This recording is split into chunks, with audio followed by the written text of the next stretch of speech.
Hello. Good afternoon. I am Vladimir Shirogorov, a historian and author of the books War on the Eve of Nations, Conflict and Militaries in Eastern Europe, 1450–1500, and Strategies of Ukrainian War, 1500–1800. The latter is just released by Pen and Sword in the United Kingdom. Today I present an open lecture or webinar on the Crimean War, the important international and military event in the middle of the 19th century that has a lot of parallels with the current Ukrainian conflict that it was to discuss. There are three important parallels to which we have to pay our attention. First is political, second is technological, and the third one is the proper military situation. The Crimean War is an important political parallel to the current Ukrainian conflict. First of all, because it's one of a rare military conflicts in which Russia fought against United Europe. Most of other conflicts, such as the Second and First World Wars, the Napoleonic Wars, and Great Northern War of Russia against Sweden, were fought by Russia against a part of Europe, while another part was a Russian ally. In the situation of the Crimean War, almost all of Europe united against Russia.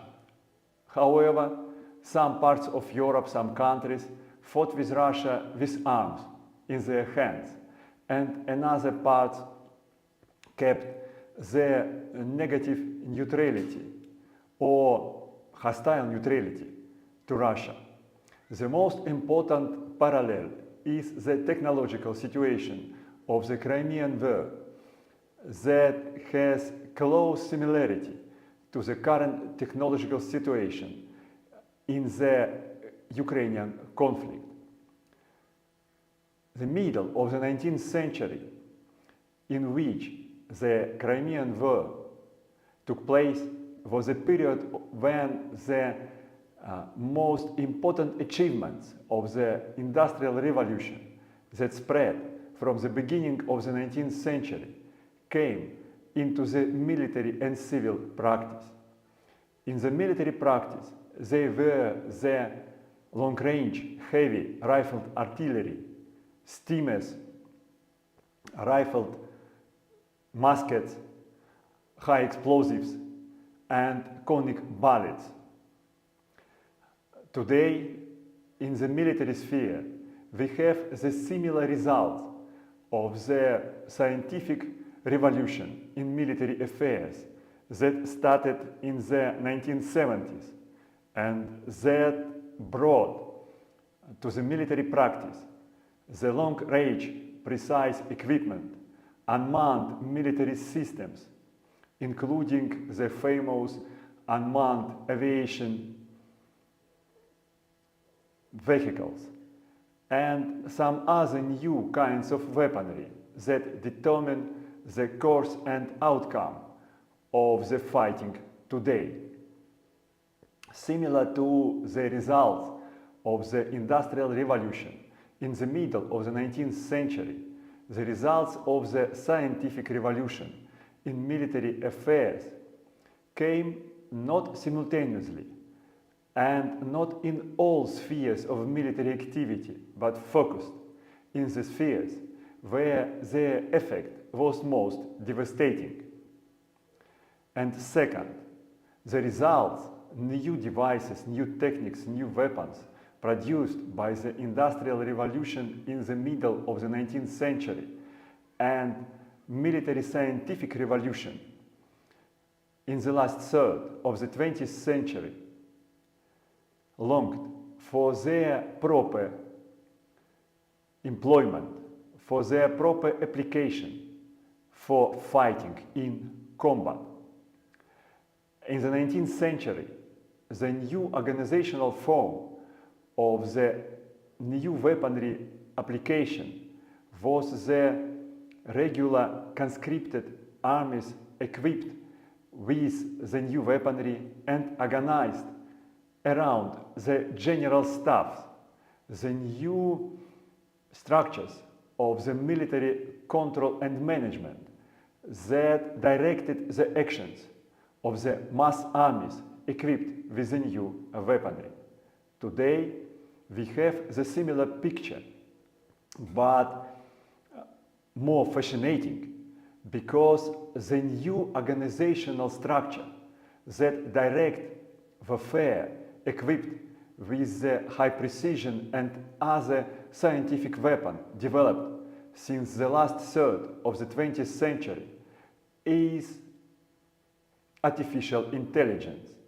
Artificial intelligence looks like a mighty coordinator of the new precise weaponry and some new structure of the military organization, the essence of which, the entity of which, will be clear in a few years.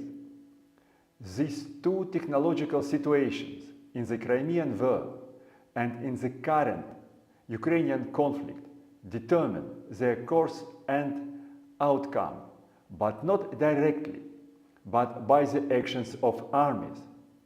And the actions of armies are their tactics, their operational art, and their strategy.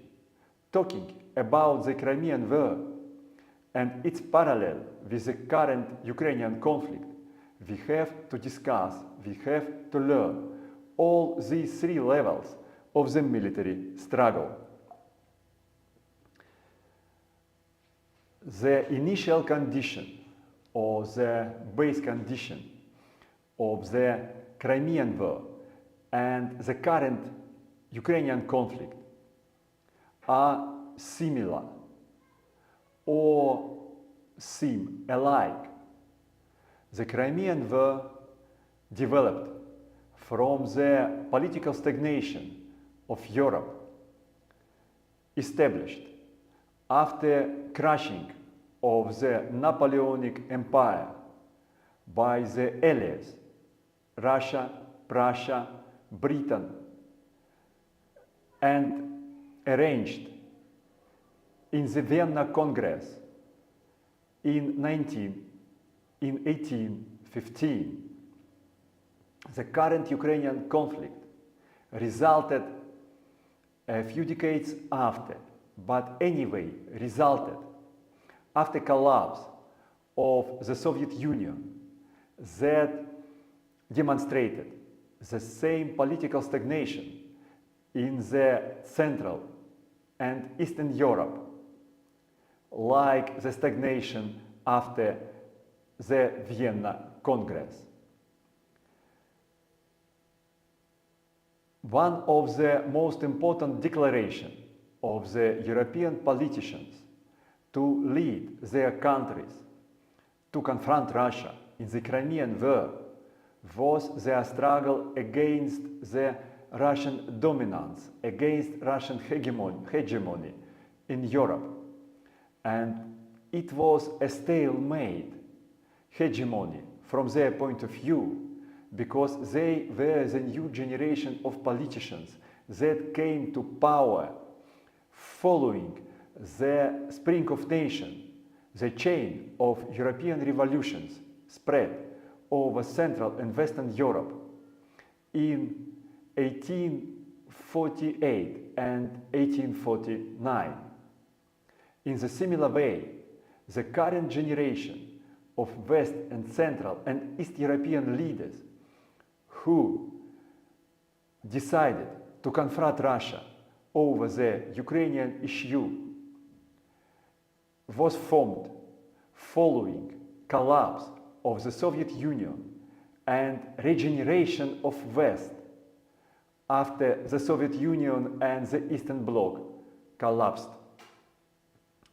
You have at your eyes a map of Europe following the Vienna Congress. And on this map, you could see the big difference between the current situation. This difference is much more consolidated Eastern Europe that was almost totally embraced by the Russian Empire.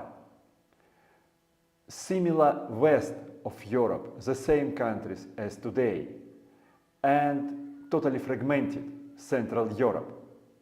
Central Europe, the dominance of Central Europe, the command over Central Europe was a true stake of the Crimean War.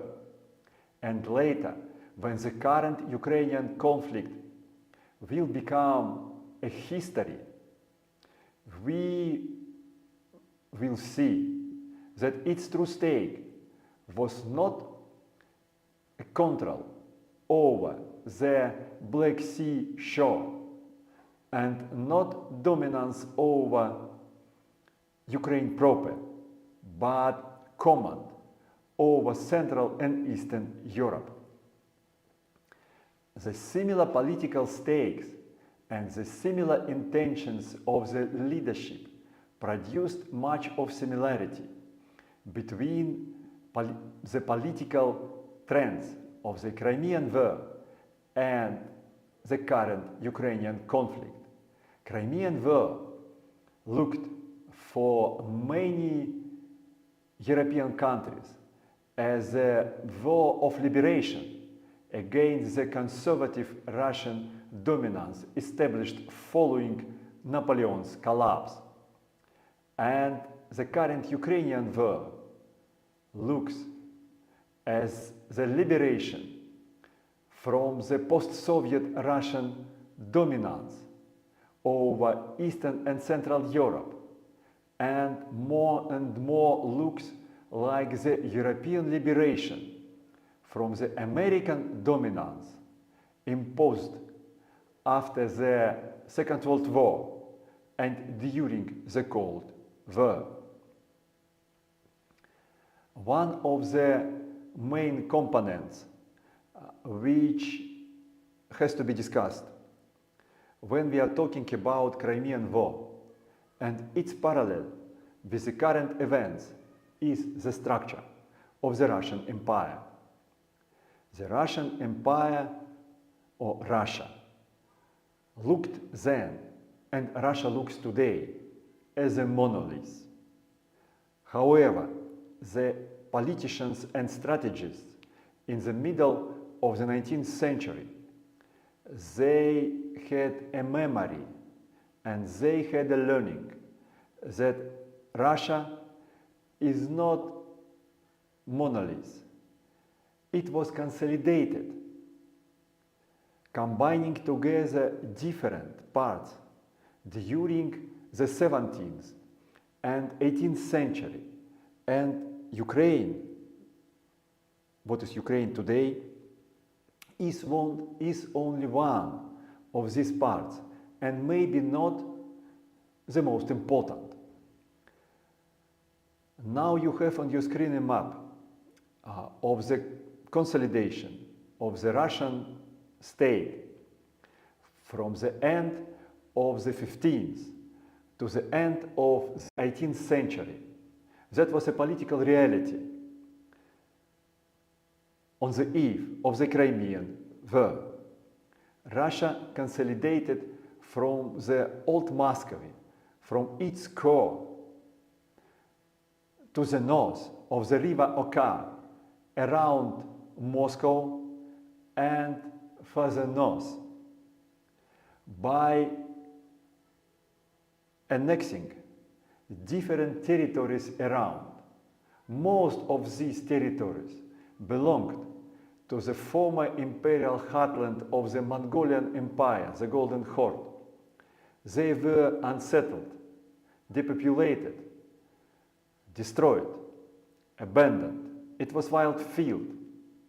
Russia annexed it and colonized it, aggrandizing its national and ethnic territory. First, the so-named Muscovite Ukraine, the territory south of Oka and to the modern cities of Belgorod, Kursk, Voronezh, Volgograd, which we are hearing often in describing the military activity of the current Ukrainian conflict. It was the territory of Muscovite Ukraine that composed the historical Muscovy. Later, in the 17th century, Ukraine, left bank Ukraine, which is still left bank Ukraine today, was annexed to the Russian state, and the province of New Russia was created on the devastated steppe north of Black Sea in the 18th century after its conquering from the Ottoman Empire. This was two most important parts of the Russian Empire that, together with the territory of Old Muscovy, composed Russia. Russia was created connecting left bank Ukraine and New Russia to historical Muscovy. It was the essence of Russia, structure of Russia. It is why the split of today's Ukraine with its left bank Ukraine and New Russia from historical Muscovy is so fiercely opposed in Russia, equally by people and elites.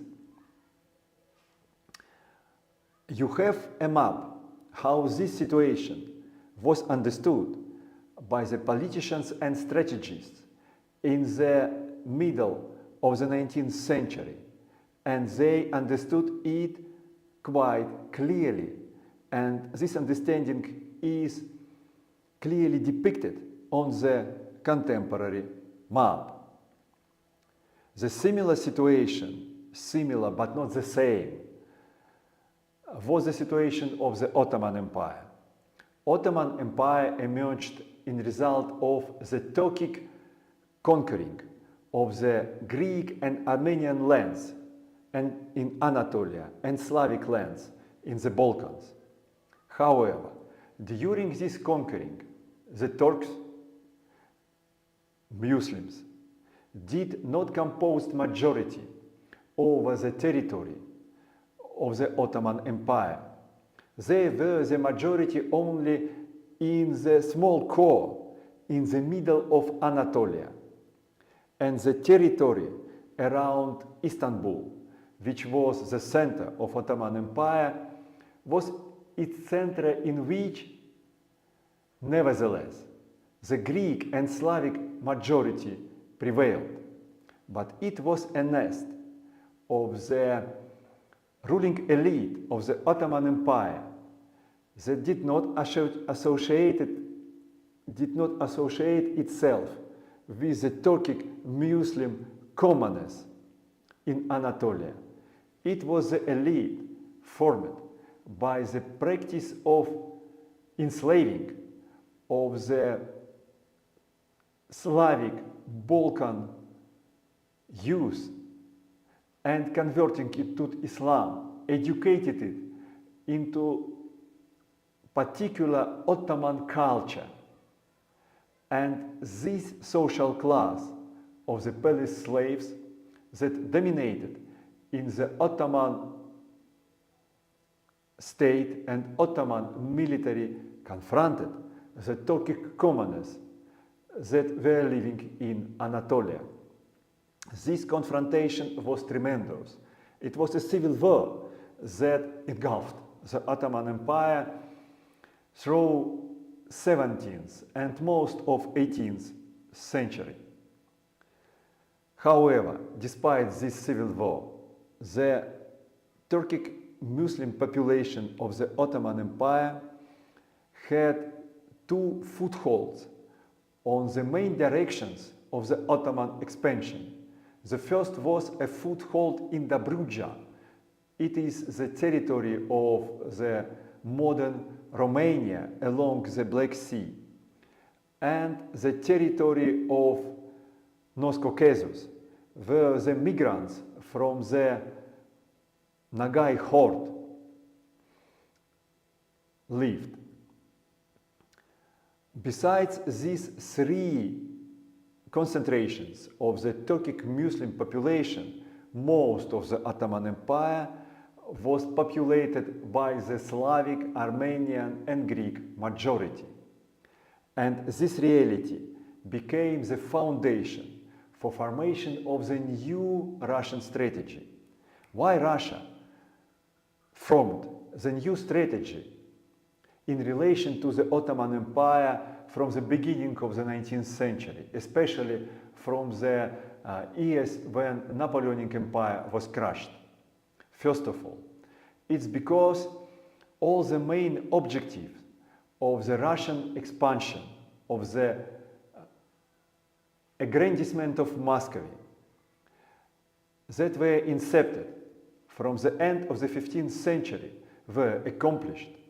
Russia embraced almost all of Eastern Europe and united all former territories belonged to pre-Mongolian Kievan Rus. Now, when Russia came on the Black Sea coast, it faced another situation. The Ottoman Empire was over the Black Sea, over Danube in the Balkans, and over the Caucasian Ridge in the Transcaucasia. These three regions became the directions of the Russian expansion, but with another objectives, that the conquering that prevailed in Russian strategy before the end of the 18th century.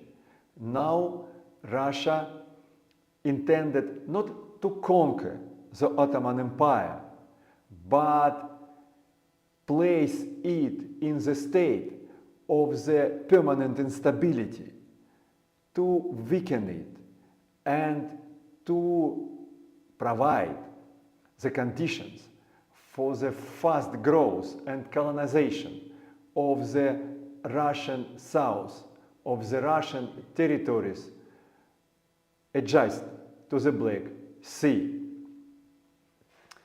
Russia did not intend to restore the Byzantine Empire,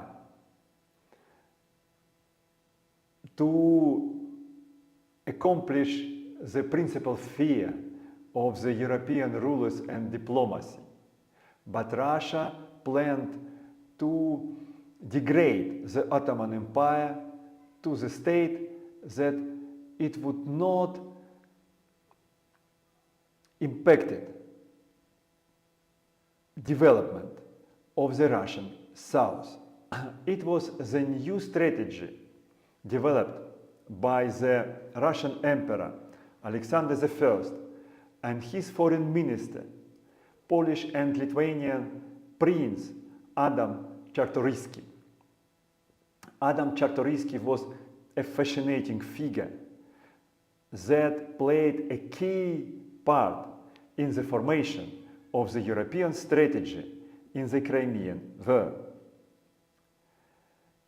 In Russia, the new elite emerged that professed the new Russian strategy in relation to the Ottoman Empire and in Eastern Europe. And this elite was formed with two parts. The first part was a new educated class of the left bank Ukraine. It was represented by Ivan Paskevich, one of the prominent Russian generals emerged in the Napoleonic Wars. And another prominent Russian general of this epoch was Mikhail Vorontsov. He was a representative of another part of the Russian elite. It was composed of the Russian borderland nobility, the nobility that formed in the region of the river Akka, south of Muscovy, during the first stage of the Russian reconquer of the wild field in struggle against the splinters of the Golden Horde. This nobility had different view on the Russian strategy, on the Russian principal objectives than the nobility of the old Muscovite heartland. It was expansionist, it was focused on the military superiority over the Russian enemies to the south, and it was focused on colonization of the southern part of Russia. Nicholas I, the Russian emperor, faced, following his enthronement in 1825, a dilemma. Dilemma consisted of either preserving the European balance, the European conservation of the European regimes, or to dismantle the Ottoman Empire. He understood that Russia could dismantle the Ottoman Empire and maybe conquer Istanbul or whatever part of it Russia wanted. However, destruction of the Ottoman Empire would bring about the all-European disordering. And in this disordering, the new revolutionary situation, similar to the great French Revolution and Napoleonic regime, would emerge. And nobody in Europe planned to give an opportunity for this creature to reborn. And Nicholas preferred to preserve the Ottoman Empire, but denigrate it to the state of the permanent infighting, supporting the autonomous ego of the Christian and Armenian, Greek, Slavic communities and Turkic Muslim social classes against the palace slave class that ruled the Ottoman Empire from Istanbul.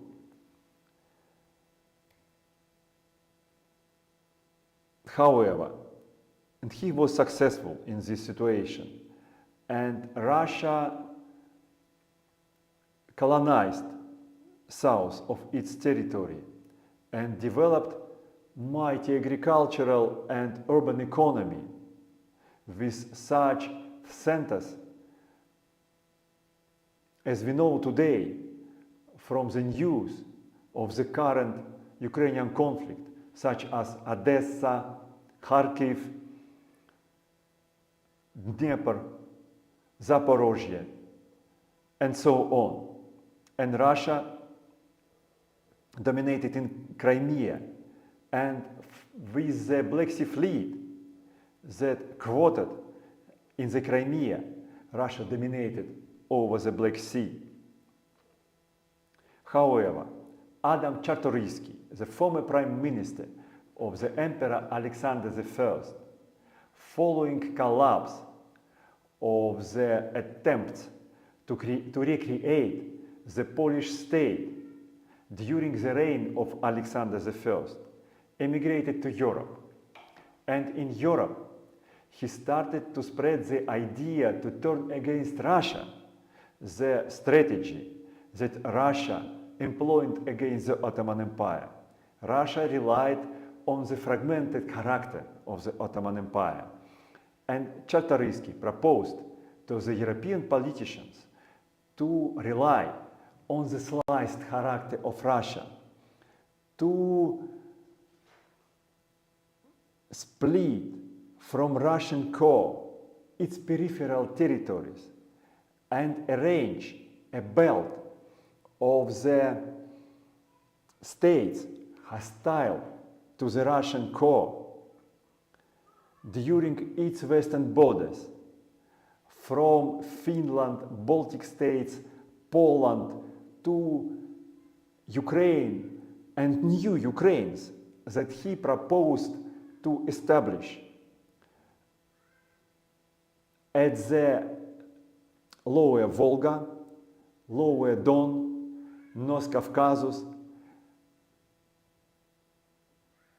and other territories of the Russian periphery that could be divided from the Russian core by their ethnic or social characteristics. After the revolutionary events in France, the top power was captured by Emperor Napoleon III, and Czartoryski became the main political advisor to Napoleon III, who advised him before the Crimean War. And he became also some advisor, maybe not on permanent basis, but they frequently met, to the principal British politicians, Lord Aberdeen or Earl Aberdeen and Lord Palmerston. Aberdeen and Palmerston were the top figures who determined the British strategy for the participation in the Crimean War. And from the very beginning, the British strategy was focused not to help the Ottoman Empire to preserve itself facing the Russian onslaught, as it was described in British propaganda, but in converting the south of Russia in the belt of the hostile state to suppress the Russian hegemonistic ambitions in the Central and Eastern European subcontinent.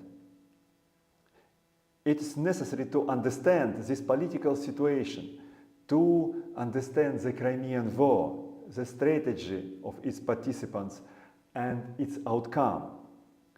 And this strategy is quite similar to the strategy that embraced the Western position following collapse of the Soviet Union up to the current Ukrainian conflict. Another situation that is necessary to analyze, comparing the Crimean War and the current Ukrainian conflict. It is the technological situation. A few words before, I discussed the new arrival of the new military technologies and the new organizational level of war that came during the Crimean War and is coming during the current Ukrainian conflict to organize and effectively employ the new military technologies. It is important to understand that the course of the Crimean War was determined by the ability of the military and political leadership to employ the new military technologies.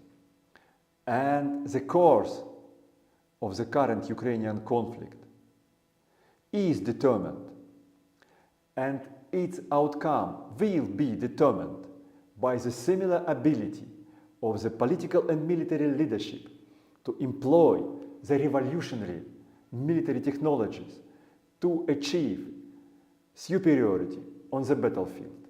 However, battlefield is not an abstract category. Battlefield is a terrain, and some features of arrival of new technologies combining with the terrain determine their effective application. And we just discussed that the new technologies that arrived in the middle of the 19th century in result of the Industrial Revolution were the technologies employed first of all by the navies and in the amphibious operations along the sea shores. First of all, because the new heavy rifled artillery needed the adequate transportation platform to be delivered to the battlefield. Second, because change of the smoothbore muskets to the rifled muskets resulted in dropping of the tactic of the cohesive bayonet columns by infantry and transfer the infantry array into the scattered formations, because the new rifles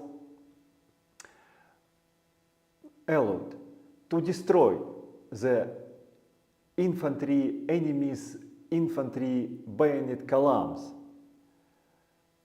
by shooting before they contacted the objective, before they contacted the opponent. However, the new scattered array of infantry will be better employed in the broken landscape of the seashore, and it was the reason why the new kinds of weapons that arrived due to the Industrial Revolution became more efficient in naval and amphibious operations. However, the Black Sea region had different operational theaters with different conditions of the employment of amphibious and naval operations. It is very important to understand this division, because often for the public and historians the Crimean War was war in the Crimean Peninsula. No,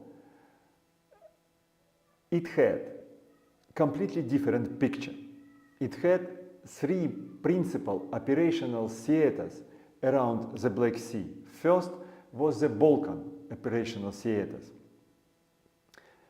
It was the theater where the main Russian efforts against the Ottoman Empire were traditionally applied since the last third of the 18th century and during the 19th century.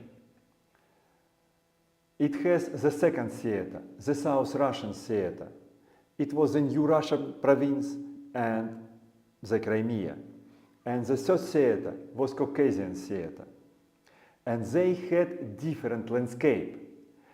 If the Balkan theater and South Russian theater were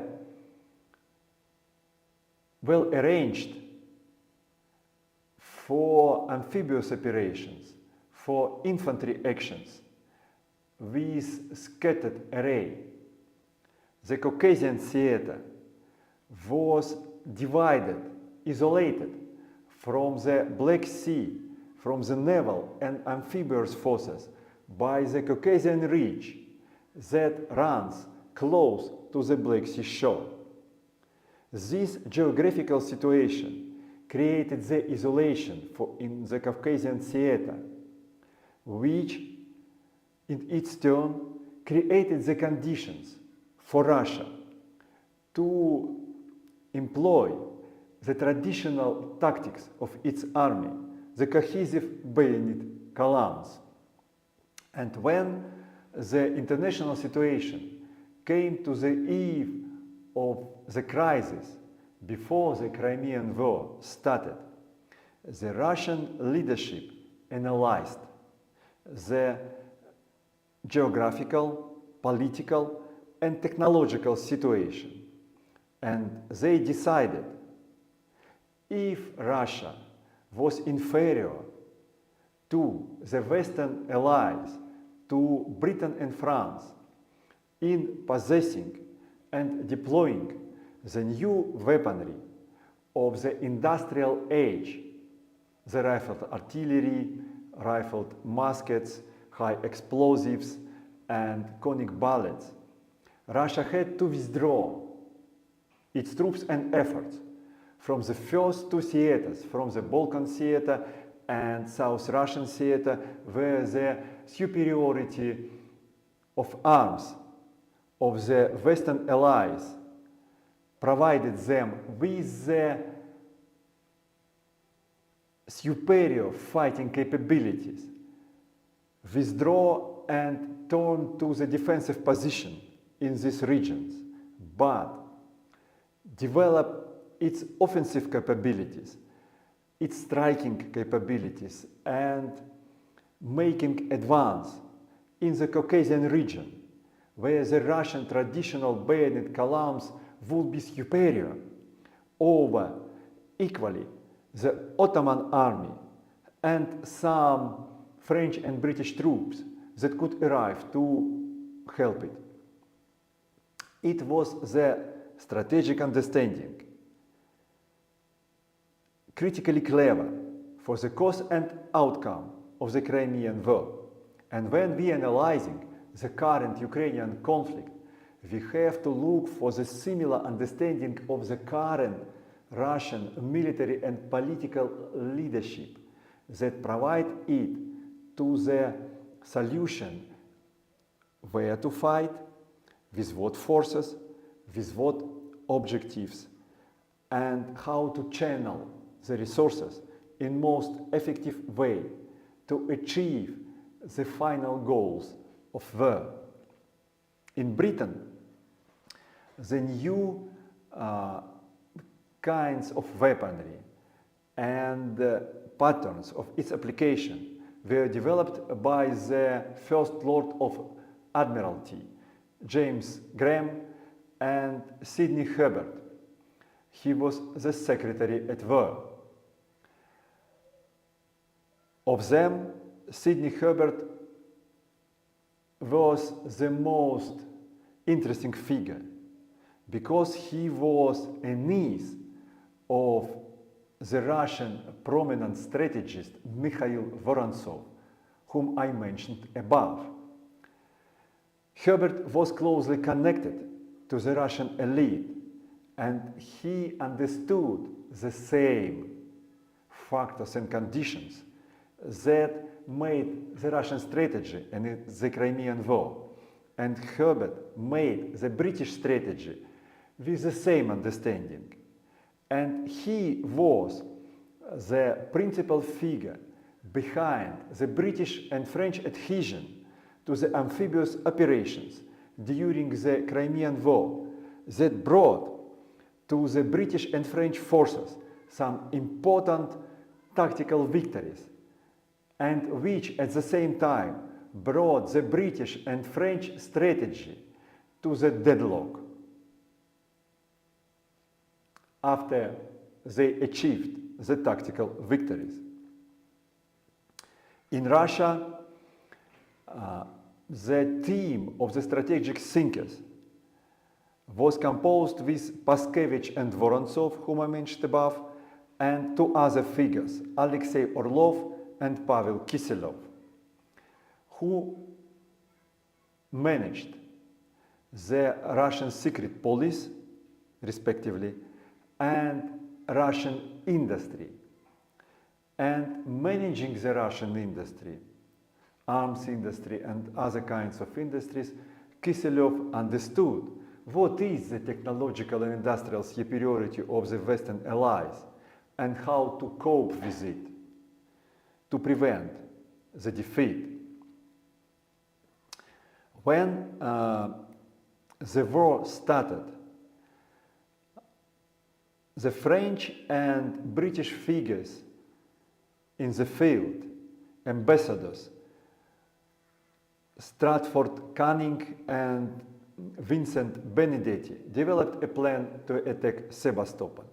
This plan was not a surprise for Russians because it professed the focus on amphibious operations. And Russia expected that Western allies would have been focused on the amphibious operations. But the Russian focus on the Transcaucasian advance that was led by the figures of the local nobility, re-educated, reborn, when it was adopted to the Russian nobility, such as Georgian Prince Ivan Andronikov and Armenian Prince Vasily Bebotov, became a surprise for the Ottomans and Western allies. And the surprise for them was the active operations of the Russian Navy against the Ottoman Navy, which was commanded by the British officers, such as Adolf Slade, who commanded the Ottoman squadron, annihilated by the Russian Black Sea Fleet at the Sinop harbor. When the British and French forces landed in the Crimea, they acted closely adhesive to the amphibious tactics. They marched and fought and shaped their operations in a way to be close to the artillery support of the Navy and opportunity to deploy the scattered array of the infantry equipped with the rifled muskets. And the Russian commander in the Crimea, who was totally underestimated by the contemporaries and who is underestimated in historiography, Prince Alexander Menshikov, he understood the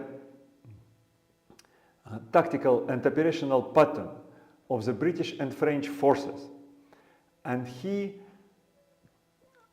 countered it with two important measures. The first measure was to isolate the foothold that the British and French forces took in the Crimean Peninsula south of Sebastopol, isolated from the inner territory of the Crimea, and second, counterpose to the French and British superiority in the new industrial kinds of arms with transfer of the most modern equipment of the Russian Black Sea Fleet from the ships to the shore, to the new fortifications that were constructed under his order around Sebastopol.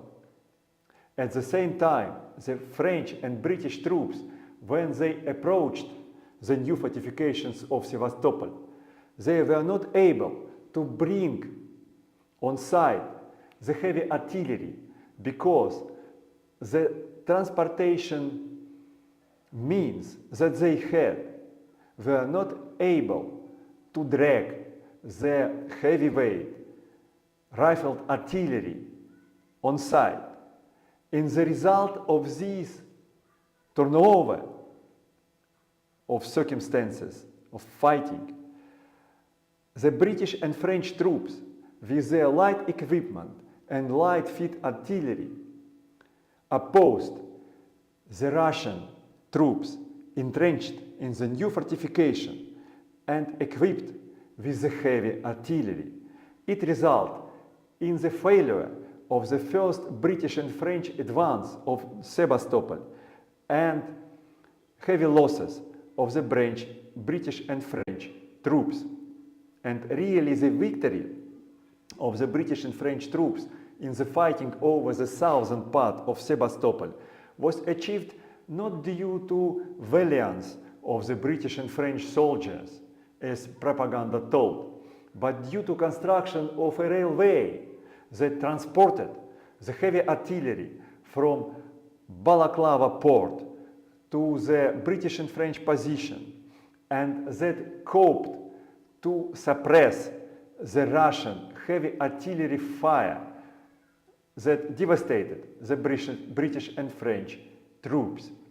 However, conquering of the southern part of Sebastopol by the British and French allies resulted only in their total isolation on the territory south of Sebastopol, because the Russian troops that Menshikov entrenched on the mountain slopes that segmented this part of the Crimean Peninsula from its hinterland prevented their further advance in total. It was the operational deadlock that the British and French forces achieved in result of their costly victory in fighting over the southern part of Sebastopol.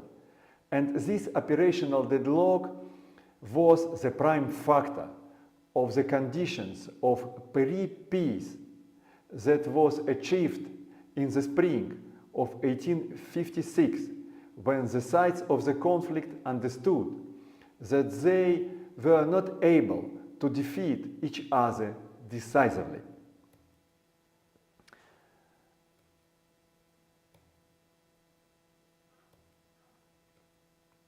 At the same time, the Russian operations in the Transcaucasia developed decisively, becoming the second factor of the Paris peace, because under the Russian leadership, under the leadership of General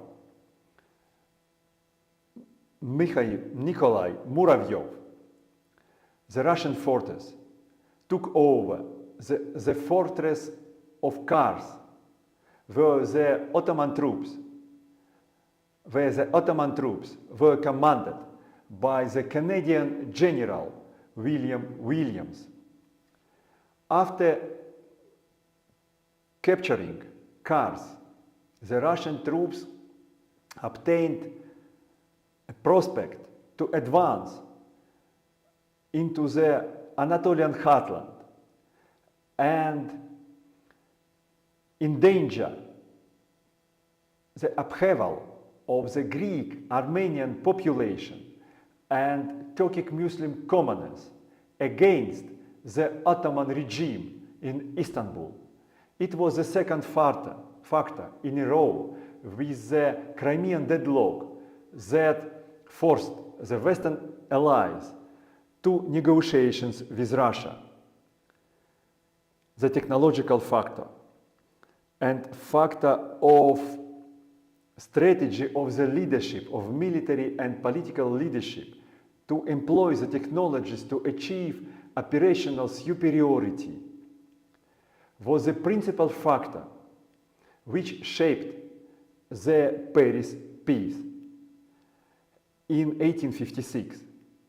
In the similar way, we shall see how the same ability of political and military leadership to employ the new technological means of warfare in the geographical and political reality would shape the peace in the Ukrainian conflict that is evidently coming today. I am Vladimir Shirogorov, a historian and author of the books War on the Eve of Nations, Conflict Militaries in Eastern Europe, 1450-1500, and Strategies of Ukrainian War, 1500-1800, that's now in print, in pen and sword. Read my books, write me, and we will discuss the historical parallels in one close matter to understand the reality and the future that we face. Bye.